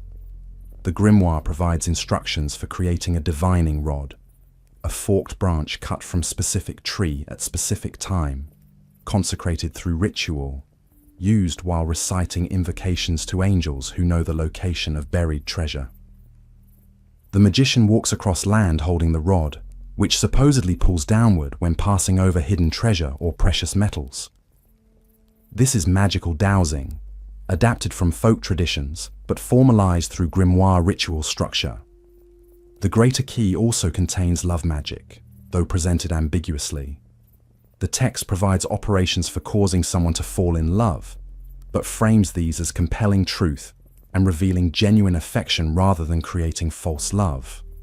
The logic is that everyone has natural affinities and attractions, but these may be hidden or suppressed. The magic does not create love where none exists, but reveals and strengthens love that already exists potentially. Whether this is genuine distinction or rationalization for coercive magic, the grimoire insists its love operations are morally acceptable because they merely reveal truth rather than violate free will. The Greater Key became important to the Hermetic Order of the Golden Dawn. Samuel Liddell MacGregor Mathers, one of the Golden Dawn's founders, translated the Greater Key from French manuscripts, publishing it in 1889 as The Key of Solomon the King. This translation made the text widely available in English for the first time, and Golden Dawn members studied it intensively as foundation text for ceremonial magic. The Golden Dawn's magical system incorporated Greater Key teachings extensively. Their elaborate tool consecration rituals derive from the Greater Key. Their emphasis on ritual purity and preparation reflects Greater Key influence. Their use of divine names, angelic hierarchies, and protective pentacles all echo Greater Key methods. Through the Golden Dawn, the Greater Key shaped 20th century Western ceremonial magic as profoundly as the Lesser Key. Contemporary magicians working in Golden Dawn tradition or other ceremonial systems continue using Greater Key methods. They spend months creating their magical tools according to grimoire specifications. They maintain ritual purity before major operations. They use Greater Key talismans, pentacles, and consecration rituals. And many report that this approach, treating magic as discipline requiring preparation, purification, and properly crafted tools, produces better results than casual attempts with generic implements. The Greater Key of Solomon represents grimoire tradition at its most systematic and demanding. It does not offer quick tricks or easy power. It requires investment, time, money, effort, study. But it promises that this investment yields genuine magical ability, not through making deals with demons, but through mastering the science of ritual, purifying oneself to channel divine power, and creating implements that function as extensions of magical will. This is magic as craft. The magician is artisan, carefully constructing tools, learning proper techniques, practicing until procedures become second nature. The Greater Key teaches that magic is not about what you know, but about what you can do, and you can do magic effectively only if you have prepared yourself and your implements properly. This is perhaps the most important lesson of all grimoire traditions. Magic rewards those who take it seriously and punishes those who treat it casually. The Greater Key insists on seriousness, demands preparation, and promises that those who invest the required effort will achieve the power they seek. Chapter 9. Victorian Occult Revival. The Golden Dawn and Crowley.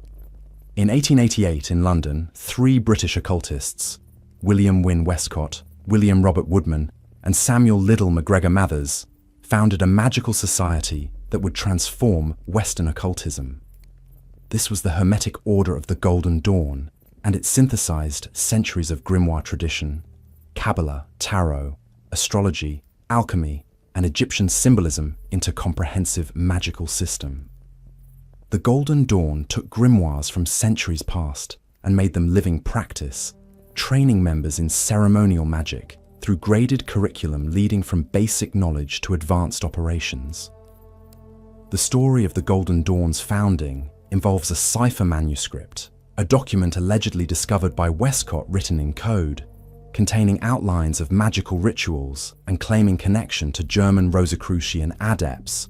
Whether this manuscript was genuine discovery or fabrication by Westcott himself remains debated, but it provided the Golden Dawn with origin myth and initial ritual structure, which Mathers then elaborated into full magical system drawing heavily on grimoires. The Golden Dawn was structured as initiatory order. Members progressed through degrees, each marked by ritual initiation and granting access to more advanced teachings. The first order, called the Outer Order, consisted of 5 grades corresponding to the elements and taught basics of magical theory, symbolism, and practice. The second order, called the Inner Order, or R et AC, Rosae Rubae et Aureae Crucis, the Ruby Rose and Golden Cross, consisted of 3 grades corresponding to supernal principles and taught advanced magic, including scrying, invisibility, evocation, and spiritual development. Central to Golden Dawn practice was grimoire magic, particularly the Solomonic tradition. Mathers translated both the greater and lesser keys of Solomon, and these texts became foundational. Golden Dawn members learned to create the magical implements described in grimoires: wands, swords, pentacles, robes. They learned planetary correspondences from the Picatrix tradition. They studied angelic hierarchies from Christian magical texts. They practiced ceremonial invocations based on grimoire structures. But the Golden Dawn did not merely copy grimoires. They systematized, synthesized, and Christianized, or rather repaganized, grimoire content. They mapped the 72 Goetic demons onto the Kabbalistic tree of life, assigning each demon to specific sephira or path based on astrological and numerical correspondences. They created elaborate rituals for invoking planetary forces using Enochian magic, a complex magical language allegedly received by Elizabethan magicians John Dee and Edward Kelly through angelic contact. They developed scrying techniques using consecrated mirrors or crystals to contact spirits visually rather than through physical manifestation. The Golden Dawn attracted extraordinary people. William Butler Yeats, the Irish poet who would win the Nobel Prize for Literature, was an active member for decades, and his poetry reflects deep influence of occult symbolism he learned in the order. Arthur Machen, Welsh author whose horror stories influenced H.P. Lovecraft, was a member. Algernon Blackwood, another influential weird fiction writer, studied with the Golden Dawn. Evelyn Underhill, scholar of Christian mysticism, participated before focusing on conventional spirituality. A.E. Waite, who created the Rider-Waite tarot deck still most popular today, was prominent member. And most famously, Aleister Crowley joined in 1898 at age 22. Crowley's involvement with the Golden Dawn would transform both Crowley and Western occultism. He was brilliant, arrogant, hungry for magical power and knowledge. He progressed rapidly through the grades, absorbing everything the order taught. He studied grimoires obsessively. He performed Goetic evocations. He attempted the Abramelin operation. He pushed boundaries, demanding access to advanced teachings before his superiors believed he was ready. In 1900, conflict erupted. Mathers and other Golden Dawn leaders attempted to prevent Crowley's advancement to the Inner Order, believing he was spiritually unprepared, despite intellectual mastery. Crowley rebelled.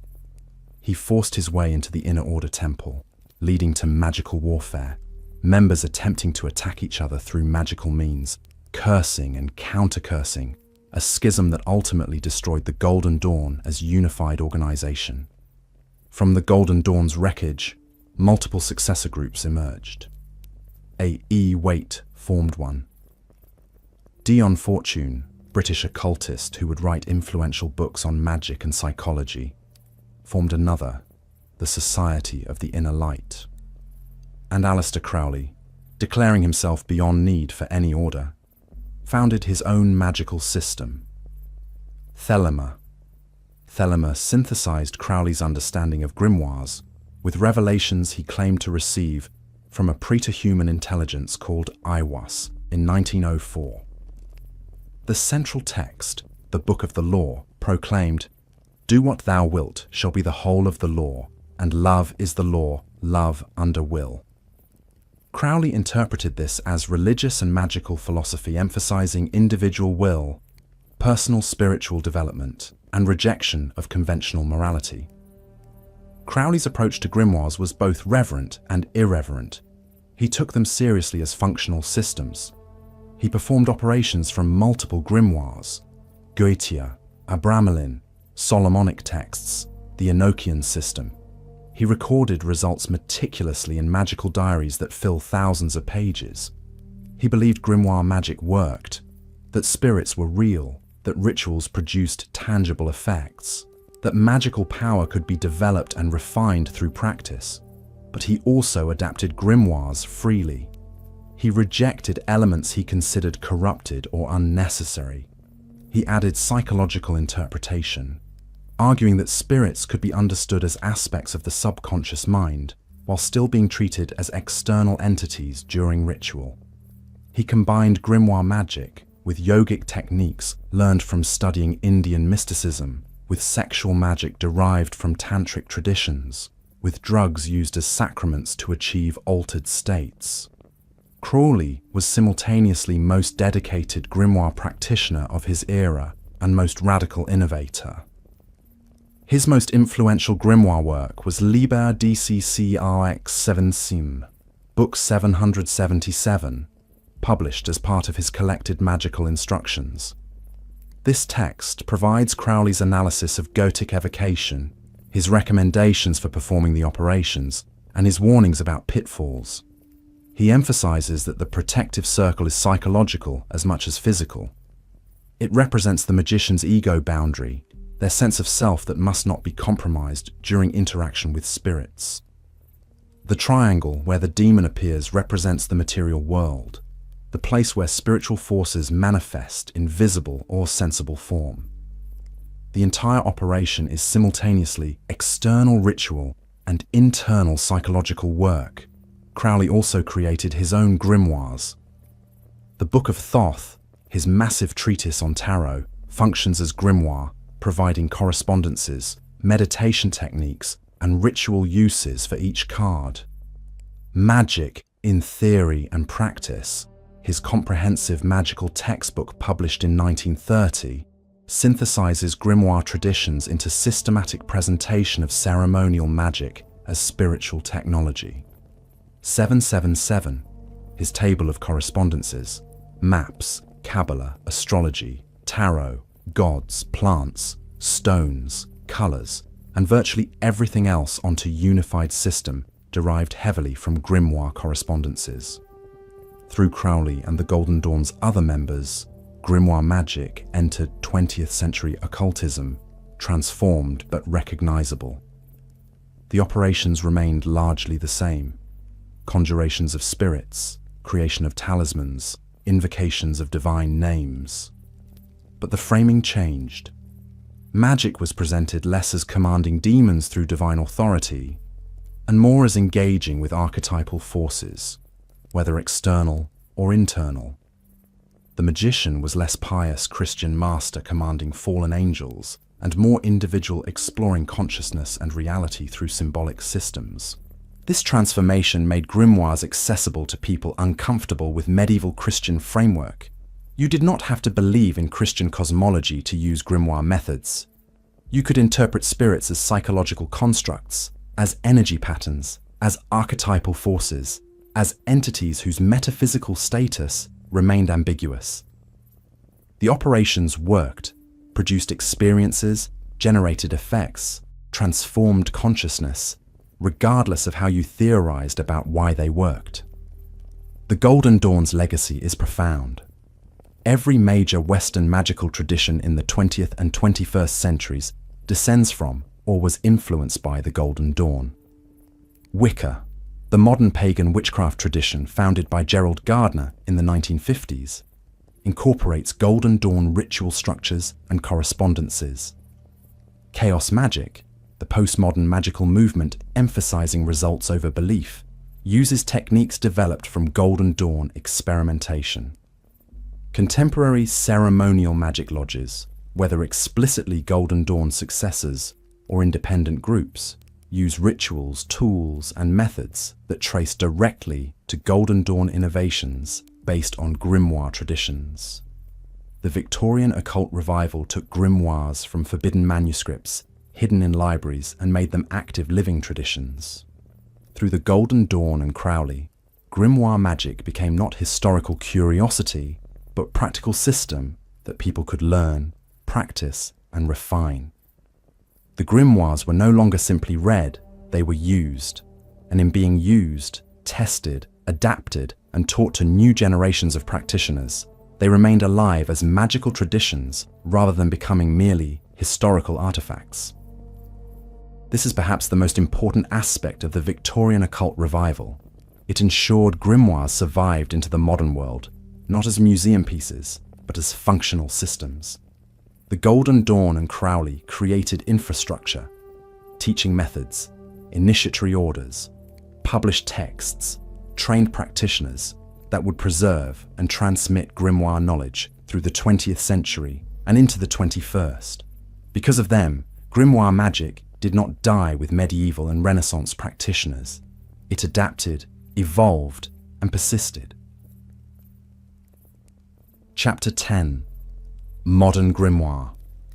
Practice. 20th and 21st centuries. In 1970, a publisher released a mass-market paperback edition of the Lesser Key of Solomon, making this 17th century grimoire available at bookstores across America for a few dollars. That same year, multiple editions of other grimoires appeared in English translation. The Picatrix, the Greater Key of Solomon, the Book of Abramelin, the 6th and 7th books of Moses, texts that once circulated only in manuscript or expensive limited editions were suddenly accessible to anyone who could buy a paperback or visit a library. This democratization of grimoire knowledge transformed magical practice. Prior to the 1970s, grimoire magic was preserved of dedicated occultists who joined magical orders, paid for private instruction, or spent years hunting rare books. But the new availability meant anyone curious about magic could obtain actual grimoires, read the operations, and attempt the rituals. The barriers to entry collapsed. This created both opportunities and problems. The opportunity was that grimoire traditions reached wider audience. People who would never have joined a magical order, who lacked money for expensive occult books, who lived far from urban centers with occult bookshops. These people could now access the same texts studied by Crowley and Golden Dawn members. Magic democratized. The problem was that grimoires are complex, dangerous, and require context. Reading the Lesser Key of Solomon without instruction in ceremonial magic is like reading an advanced chemistry textbook without basic chemistry knowledge. You might mix substances that explode. Many people in the 70s purchased grimoires, attempted operations without understanding what they were doing, and experienced negative results. Psychological distress, seeming hauntings, relationship breakdowns, mental health crises that they attributed to having summoned spirits they could not control. This led to what can be called the grimoire warning genre, books and articles by experienced occultists cautioning against casual grimoire use. These warnings emphasized that grimoires were not games, that spirits were real and dangerous, or that psychological forces invoked by grimoire rituals were real and dangerous, and that attempting evocations without proper training, preparation, and protective measures was comparable to attempting amateur surgery. You would hurt yourself and possibly others. But warnings did not prevent experimentation. Throughout the late 20th century, individuals and groups worked with grimoires, sometimes succeeding, sometimes failing, sometimes reporting extraordinary experiences.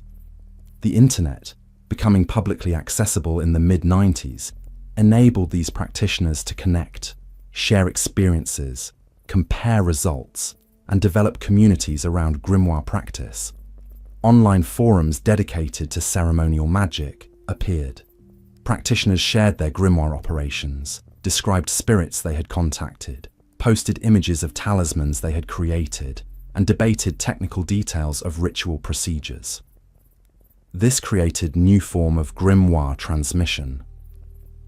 Instead of master teaching student in person, knowledge spread through online text, with experienced practitioners answering questions from beginners, group experiments being conducted across geographic distances, and successes and failures being publicly documented. Some consistent patterns emerged from these contemporary practice reports. First, practitioners generally agreed that grimoire operations required significant preparation. Those who attempted evocations casually, reading a conjuration from the lesser key without purification, without protective circle, without proper tools, consistently reported negative experiences, fear, disturbing visions, psychological disturbance, or nothing at all. But those who followed grimoire instructions carefully, purifying, creating implements properly, studying correspondences, performing rituals with focused intention, reported much higher success rates and more controlled experiences. Second, practitioners developed various interpretations of what grimoire spirits are. Some maintain traditional belief that spirits are external entities, demons, angels, or other non-human intelligences that exist independently of human consciousness. Others adopted psychological interpretation. Spirits are aspects of the subconscious mind, archetypes that take symbolic form during ritual but originate internally. Still others embraced pragmatic agnosticism. Spirits might be external or internal, or both or neither, but the question is ultimately unanswerable. So focus on what works rather than metaphysical debates. Third, practitioners found that different grimoires suited different personalities and goals. Some magicians resonated with Getic evocation, finding demon work effective for achieving material results or confronting shadow aspects of psyche. Others preferred Abramelin's extended spiritual operation, seeking mystical transformation over practical magic. Still others worked primarily with planetary magic from the Picatrix tradition, creating talismans and invoking celestial forces rather than commanding demons. The diversity of grimoire traditions allowed practitioners to find approaches matching their dispositions and needs. Contemporary grimoire practice also diversified culturally. While grimoire traditions are predominantly Western European, Latin grimoires circulating in Christian contexts, practitioners from other cultural backgrounds began engaging with grimoires and adapting them. African diaspora magicians incorporated grimoire techniques into hoodoo and Santeria practices. Asian practitioners combined grimoire methods with Eastern mystical traditions. Indigenous magicians examined grimoires critically, sometimes adopting techniques that resonated while rejecting colonial Christian frameworks. Academic study of grimoires also expanded dramatically. Scholars in religious studies, history, anthropology, and literature began taking grimoires seriously as legitimate subjects of research. Universities hosted conferences on magic and grimoires. Academic presses published critical editions of grimoire texts with scholarly introductions and annotations. This created interesting dynamic. Grimoires were simultaneously active magical texts used by practitioners and historical documents studied by academics who made no personal magical practice. Some scholars who studied grimoires eventually became practitioners. The line between academic research and magical practice proved porous. Spending years analyzing how grimoire rituals work, studying their correspondences and procedures, reading practitioner accounts, this sometimes led to experimentation. A few academics published accounts of their own grimoire work, attempting to approach it with scholarly rigor. Controlled experiments, careful documentation, critical analysis of results. One particularly interesting development in contemporary practice is what can be called reconstructionist grimoire work. Rather than using grimoires through the lens of Golden Dawn or Crowley's interpretations, Some practitioners attempted to reconstruct what medieval or Renaissance grimoire practice actually looked like based on historical evidence. They studied original manuscripts, examined material culture of the period, and tried to perform operations as historically authentically as possible, using period tools, materials, and mental frameworks. This reconstructionist approach revealed that much 20th century ceremonial magic had diverged significantly from original grimoire practices. Golden Dawn rituals were far more elaborate than anything in medieval grimoires. Crowley's interpretations added layers of symbolism and theory not present in the sources. By stripping away these accretions and working directly with grimoire texts as they existed historically, some practitioners reported different experiences and different results, not necessarily better or worse, but different, suggesting that centuries of interpretation had transformed grimoire work substantially. Another significant contemporary development is chaos magic's engagement with grimoires. Chaos magic, a postmodern magical movement emerging in Britain in the 1970s, emphasizes flexibility, experimentation, and results over dogma. Chaos magicians treat grimoires as technologies that can be modified, hacked, and adapted freely. They might use Gothic demon names but invoke them with completely different rituals.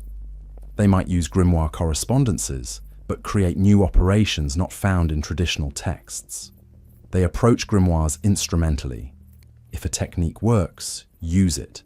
If it does not, discard it without concern for tradition or authority. This pragmatic approach horrifies some traditional practitioners who believe grimoires must be followed precisely or they fail. But chaos magicians report success with their adaptations, suggesting that grimoires might be more flexible than traditionalists believe. This raises fundamental questions. Do grimoires work because their specific procedures are correct? Or do they work because they provide structured frameworks for focusing intent and will? If the latter, then adapting and modifying them should be fine. If the former, then tradition must be preserved carefully. Contemporary grimoire practice also engages with technology. Some practitioners create digital talismans, grimoire seals designed using graphic software and displayed on screens or incorporated into websites. Others use apps for calculating planetary hours and favorable astrological timing for operations. Still others livestream their rituals, creating new forms of magical performance and teaching. Technology enables grimoire practices that would have been impossible historically, while raising questions about whether digital talismans function equivalently to physical ones made from traditional materials. The 21st century has also seen grimoires appearing in popular culture prominently. Television shows like Supernatural incorporate grimoire references. Movies like The Ninth Gate Center on fictional grimoires. Role-playing games like Dungeons & Dragons use grimoire-derived demonology. This popular cultural presence creates interesting feedback loop. People encounter grimoires through fiction, become curious, seek actual grimoires, and sometimes become practitioners. The boundary between entertainment and practice blurs. Modern grimoire practice is thus characterized by diversity, accessibility, experimentation, and debate.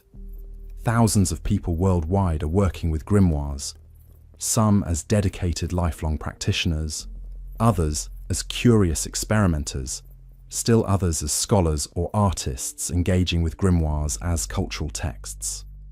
The grimoires that once circulated in restricted manuscript copies among elite practitioners are now available to anyone with internet access, studied by academics, practiced by diverse communities, adapted in countless ways, and continuing to generate experiences, however interpreted, that keep them alive as living traditions. This democratization and diversification raises a final question. Are grimoires being preserved or diluted? When anyone can access them, when they are interpreted through multiple incompatible frameworks, when they are freely modified and adapted, do they maintain their power and integrity, or do they become merely raw material for individual creativity disconnected from traditional knowledge?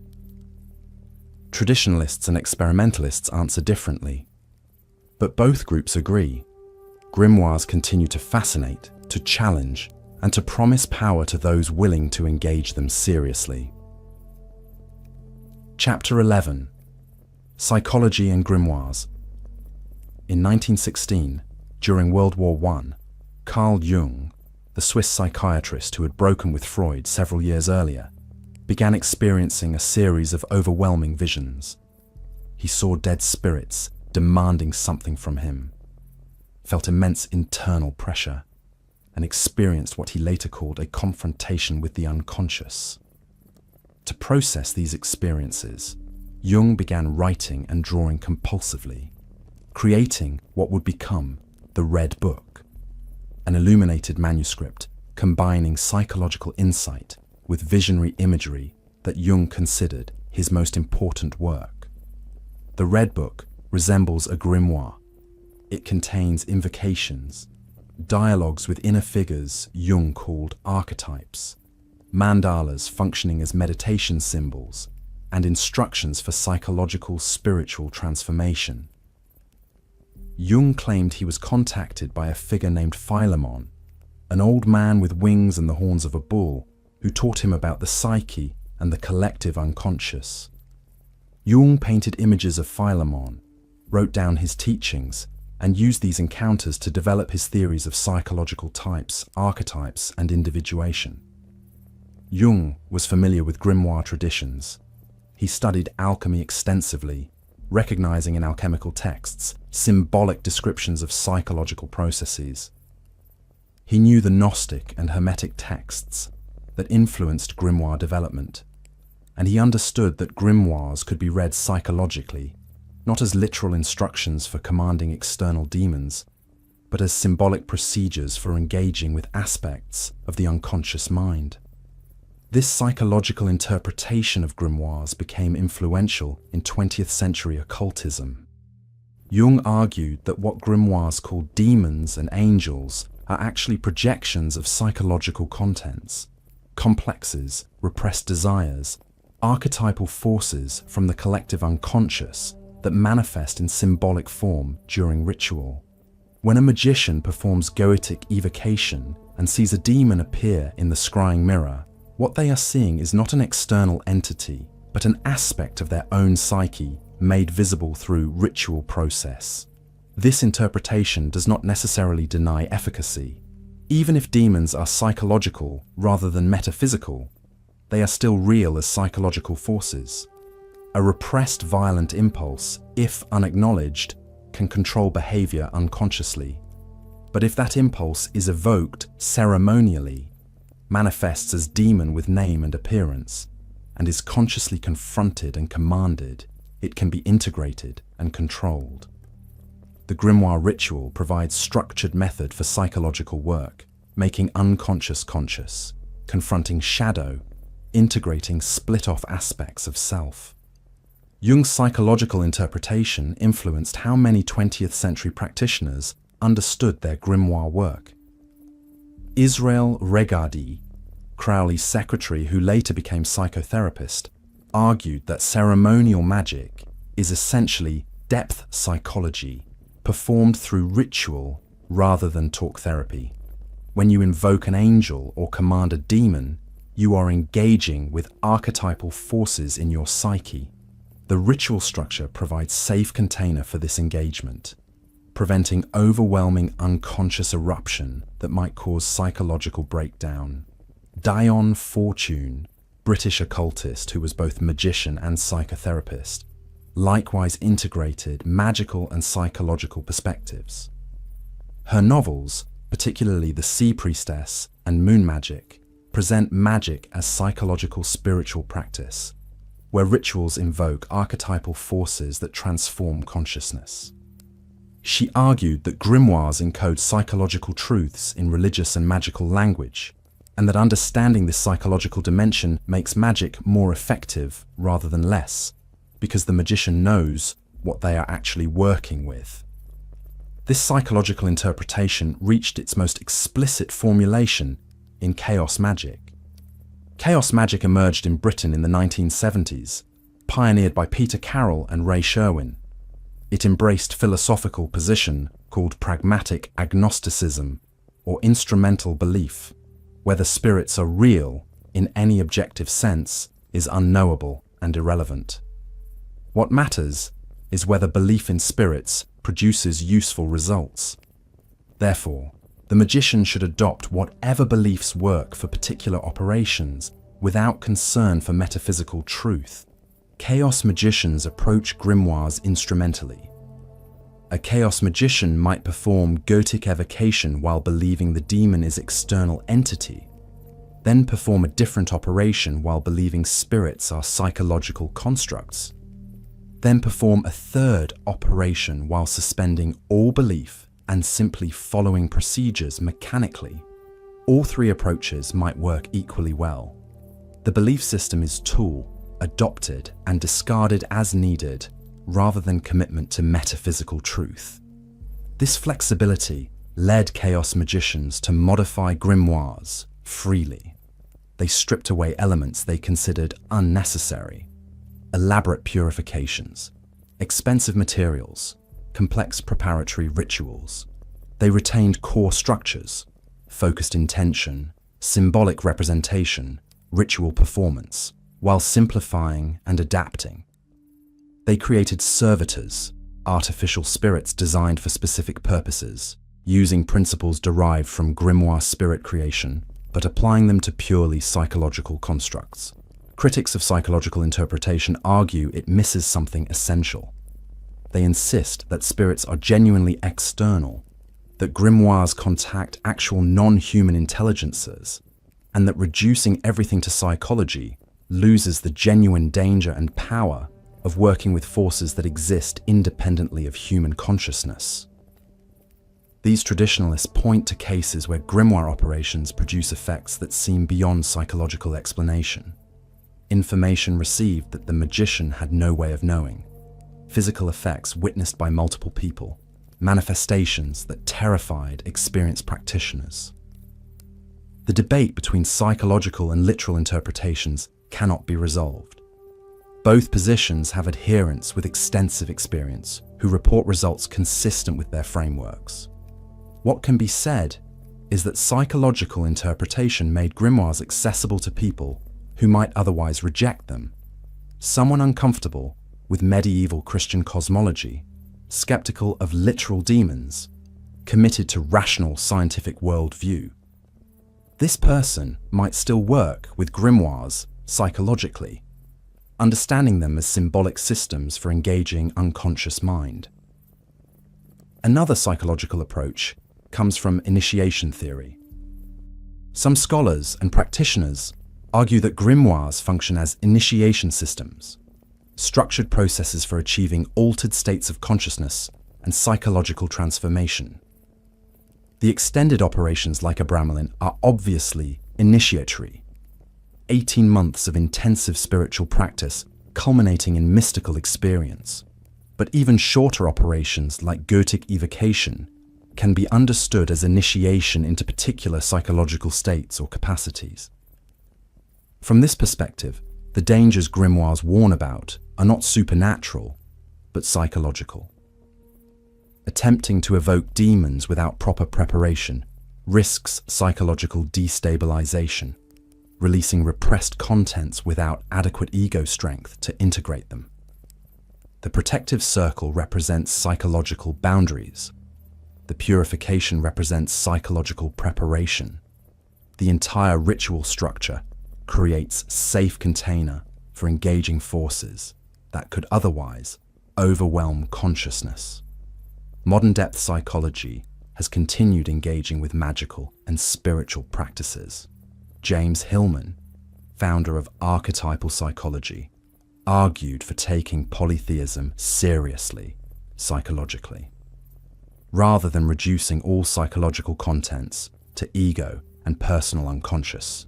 He suggested humans relate to multiple autonomous archetypal forces, gods, demons, daimons, that should be honored and engaged rather than analyzed away. This revitalizes grimoire language. Demons are not merely repressed impulses, but autonomous psychological entities deserving respect and relationship. Stanislav Grof, psychiatrist who pioneered research on psychedelics and holotropic breathwork, documented countless cases of people encountering entities and archetypal forces during non-ordinary states of consciousness. Some of these encounters paralleled grimoire descriptions remarkably. People who had never read grimoires described meeting beings matching demon descriptions, experiencing hierarchies of spiritual entities, or receiving teachings from non-human intelligences. Grof argued that grimoires might be maps of transpersonal realms accessible through altered states, whether those realms are objective, subjective, or some third category that transcends both. The psychological interpretation of grimoires thus ranges from reductionist, demons are merely repressed impulses, to expansive, demons are autonomous archetypal forces in collective unconscious or transpersonal realms. All these interpretations maintain that grimoires encode genuine psychological knowledge and provide functional techniques for psychological work, even if practitioners disagree about what psychological ultimately means. What unites psychological approaches is recognition that grimoire rituals do something to consciousness. Whether through belief, symbolism, focused intention, or contact with genuine non-physical entities, performing grimoire operations changes how practitioners experience themselves and reality. These changes can be therapeutic, can be transformative, can be destabilizing, can be empowering. Understanding psychological dimensions does not make grimoires less powerful. It provides additional framework for understanding why they continue to function as living traditions centuries after their creation. Modern practitioners often hold multiple interpretations simultaneously. They might work with demons as if they are external entities during ritual, gaining experiences that feel genuinely like encounters with independent beings. But they might also recognize psychological patterns being activated, archetypes being engaged, unconscious contents being projected. Rather than choosing between psychological and metaphysical interpretations, they embrace both as complementary perspectives on complex phenomena that resist simple categorization. This psychological sophistication represents major development in grimoire tradition. Medieval practitioners approached grimoires within religious frameworks that assumed spirits were literally real external beings in Christian cosmos. Modern practitioners can engage grimoires while holding more complex and ambiguous understandings of what spirits are and what magic does. This flexibility allows grimoires to remain relevant in post-religious secular contexts, while retaining their power for those who still approach them within religious or metaphysical frameworks. Jung's engagement with the unconscious through methods that parallel grimoire practices legitimized magic psychologically. After Jung, one could be serious scholar or therapist and still work with grimoires, understanding them as technologies for psychological exploration and transformation rather than superstitious demon worship. This opened grimoires to entirely new audiences and ensured their survival into the 21st century as living practices rather than historical curiosities. The grimoires are books of power. They promise that humans can command spirits, create talismans, achieve mystical experiences, and transform reality through will and knowledge. Whether these promises are literal truth, psychological metaphor, or cultural mythology, they have shaped Western occultism profoundly. They have inspired art, influenced literature, provided structure for spiritual seeking, and created communities of practitioners spanning centuries. They are part of our cultural inheritance, fragments of esoteric knowledge preserved through suppression and dismissal, still available to those curious or desperate enough to seek them.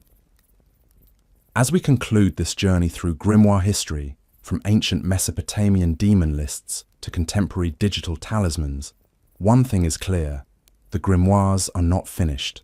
They continue evolving, spreading, being practiced and adapted, in libraries and on hard drives, in magical lodges and solitary practices, in academic conferences and online forums, grimoires remain alive. They are being read, studied, translated, adapted, practiced, and transmitted to new practitioners who will carry these traditions into futures we cannot yet imagine. The grimoires are forbidden books that refuse to stay forbidden. They are dangerous books that people use anyway. They are ancient books that remain contemporary. They are mysterious books that promise power to those who master them. And they will continue fascinating, challenging, and transforming people as long as humans wonder whether reality is malleable, whether will can reshape the world, whether knowledge truly is power. This is the complete history of grimoires. But history continues. The story is not finished. Perhaps it never will be.